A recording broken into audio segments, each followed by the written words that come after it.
पाकिस्तानी अवाम इतने मासूम हैं कि यह हर दौर में मजहबी और सियासी रहनुमाओं के हाथों मामू बने हैं। 70 की दहाई में इंडोनेशिया से ताल्लुक़ रखने वाली एक खातून ने जब ये दावा किया कि इसके पेट में पलने वाला और पैदाइश से पहले पेट में अजान देने वाला बच्चा आने वाले वक्त का इमाम मेहदी है, तो न सिर्फ पाकिस्तानियों ने इसकी खूब आवभगत की, बल्कि गैर शरई तौर पर इस औरत की इमामत में नमाज जुमा भी अदा कर डाली। इस खातून को याहिया खान हुकूमत ने खुसूसी दावत देकर पाकिस्तान बुलाया और सरकारी मेहमान का दर्जा दिया। ताहम बाद में भेद खुला कि इसके पेट से अजान और तलावत की जो आवाज़ें आती थीं वो दरअसल एक टेप रिकॉर्डर की मरहून मिन्नत थी। अगरचे ज़ईफ़ुल एतकादी बहुत से मज़ाहिब और मुआशरों में पाई जाती है, लेकिन बरे सगीर के मुसलमान दीगर मामलात के साथ साथ आलम इस्लाम के निजात दहिंदा करार दिए जाने वाले हज़रत इमाम मेहदी अलैहिस्सलाम के ज़हूर के हवाले से भी बेइंतहा ज़ईफ़ुल एतकाद साबित हुए हैं। बिलखुसूस पाकिस्तान में चंद अशरों बाद कोई ना कोई इमाम मेहदी होने का दावा करता है और लाखों लोग इस बात को सच मान लेते हैं। चंद दिहाइयाँ कबल इंडोनेशिया से ताल्लुक़ रखने वाली एक खातून ज़हरा फोना ने जब ये दावा किया कि उसके पेट में पलने वाला बच्चा दर हकीकत इमाम मेहदी है, तो पाकिस्तानियों ने भी इस पर खूब खुशियाँ मनाई और बाद अज़ां ज़हरा फोना को पाकिस्तान में बतौर सरकारी मेहमान बुलवाकर इनकी इमामत में लाखों मुसलमानों ने नमाज जुमा भी अदा की। अगरचे बाद में पता चल गया कि ज़हरा फोना एक शोबदाबाज औरत थी और शोहरत और पैसा हासिल करने के लिए ढोंग रचा रही थी कि इसके पेट में पलने वाला बच्चा इमाम मेहदी है।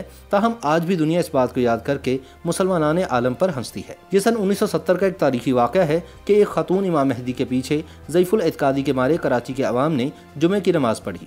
वो खातून तब हुकूमत की सरकारी मेहमान भी थी। उस वक्त इंडोनेशिया में सदर सुहार्तो की हुकूमत थी और पाकिस्तान में जनरल याहिया खान का मार्शल लॉ था। इंडोनेशिया की एक खातून ज़हरा फोना ने हज़रत इमाम मेहदी अलैहिस्सलाम की वालिदा होने का दावा कर दिया। उसका कहना था कि उसके रहम में परवरिश पाने वाला बच्चा हज़रत इमाम मेहदी अलैहिस्सलाम है। फिर कुछ यूँ हुआ कि वो लोगों को ये यकीन दिलाने में कामयाब हो गई, क्योंकि उसके पेट से कान लगाकर सुनने पर अजान और तिलावत कुरान की आवाज़ आती थी। कुछ ही अरसे में यह खबर पूरे इंडोनेशिया में जंगल की आग की तरह फैल गई। जब यह खबर इंडोनेशियन हुकाम तक पहुंची तो सबसे पहले इंडोनेशिया के उस वक्त के नायब सदर आदम मालिक ने ज़हरा फोना को अपनी रिहाइशगाह पर मदऊ किया और इस दौरान मुलाकात में इनके पेट पर कान लगाकर अजान सुनने का शर्फ हासिल किया। इसके बाद इंडोनेशिया के वज़ीर मजहबी अमूर मोहम्मद डिस्टर ने भी अजान सुनी और एक बयान में कहा कि अगर इमाम शाफी भी 3 साल अपनी माँ के रहम में रहे तो इमाम मेहदी क्यों रहम से अजान नहीं दे सकते। इसके बाद तो गोया इंडोनेशिया हुकाम की ज़हरा फोना से मुलाकात की लाइन लग गई। खुद सदर सुहार्तो और उनकी बेगम ने ज़हरा से मुलाकात की। लोगों ने ज़हरा को मरियम सानी का दर्जा दे दिया। देखते ही देखते ज़हरा की शोहरत इंडोनेशिया से निकलकर पूरे आलम इस्लाम में फैल गई और मुख्तलिफ ममालिक ने ज़हरा फोना को अपने यहाँ आने की दावत दी। हमारी अस्करी हुकूमत को भी शर्फ हासिल हुआ ताकि लोगों के अज़हान को तब्दील किया जा सके और इनको रोज़ी रोटी के चक्कर से निकाल कर आखिरत पर तवज्जो मरकूज़ करवाने के लिए ज़हरा फोना को सरकारी दावत दे दी गई। ज़हरा फोना की पाकिस्तान आमद के साथ ही उलमा से इस बात की तस्दीक चाही गई कि खातून के पेट में बच्चा वाकई इमाम मेहदी है। चुनाचे मौलाना एहतिशामुल हक थानवी और मौलाना शफी ओकाडवी ने बारी बारी खातून की बच्चादानी के करीब कान लगाकर अजान सुनने के बाद पूरे यकीन के साथ बयान जारी किया कि अजान की आवाज़ खातून के अंदरूनी हिस्सों से ही आ रही है और बस अब इमाम मेहदी अलैहिस्सलाम की आमद है। हमारे उलमा हजरात के लिए शायद तहकीक आवाज़ सुनने की हद तक थी। इन्हें सिर्फ रेडियो टीवी का इल्म था। उस वक्त टेप रिकॉर्डर का कोई ख़ास तसव्वुर नहीं था। अगर किसी अशराफिया के घर टेप रिकॉर्डर था भी तो बड़े डब्बानुमा था। उलमा ने इस आवाज़ के मंबा की मजीद कुरेद जुस्तजू मुनासिब न समझी कि यह खबर ही इस कदर दिल खुशकुन थी कि बरादरान इस्लाम मजीद कुछ सोचने समझने की सलाहियत से कासिर हो गए।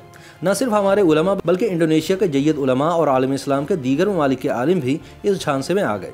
फिर कुछ यूँ हुआ कि कराची की तकरीबन 5 लाख से ज़ायद आबादी और तमाम मसालिक और मकातब फ़िक्र के जय्यद उलमा ज़हरा फोना की इमामत में नमाज जुमा की अदायगी बजा लाए। रही बात ज़हरा फोना की इक्तदा में नमाज पढ़ने की, तो इसे ज़ईफ़ुल एतकादी और जहालत ही कहा जा सकता है, क्योंकि अगर नाउज़ुबिल्लाह इमाम मेहदी इसके बतन में मौजूद थे भी तो इनकी इक्तदा में नमाज पढ़ने के लिए उनकी पैदाइश का इंतजार तो कर लिया जाता। ये किस कदर मुज़हिका खेज़ बात है कि वो औरत अपनी टांगें काबा की तरफ खोल कर बैठ गई और उसकी टांगों के दरमियान माइक स्टैंड रख दिया जाता है और अवाम मा उलमा व मशाइख हज़रात इसके पीछे इमाम मेहदी की इक्तदा में नमाज अदा करते हैं। फिर कुछ यूँ हुआ कि चंद डॉक्टरों के लिए इस बात पर यकीन करना मुश्किल हो गया। चुनाचे उन्होंने हकीकत जानने की ठान ली, मगर ज़हरा फोना हर दफ़ा इन्हें चक्कर देकर निकल जाती। मुसलसल कोशिश के बाद एक दिन डाउ मेडिकल कॉलेज के डॉक्टर्स इसे काबू करने में कामयाब हो गए और दौरान तफ्तीश ज़हरा फोना की टांगों के दरमियान फंसा हुआ नन्ना मुन्ना टेप रिकॉर्डर बरामद कर लिया गया। ताहम उसी रोज़ ज़हरा फोना पाकिस्तान से बरास्ता इंडिया इंडोनेशिया भाग गई और पाकिस्तानियों ने मजीद मामू बनने का अजीम मौका हाथ से खो दिया। बाद में ज़हरा फोना और इसके शौहर इंडोनेशिया में गिरफ्तार हुए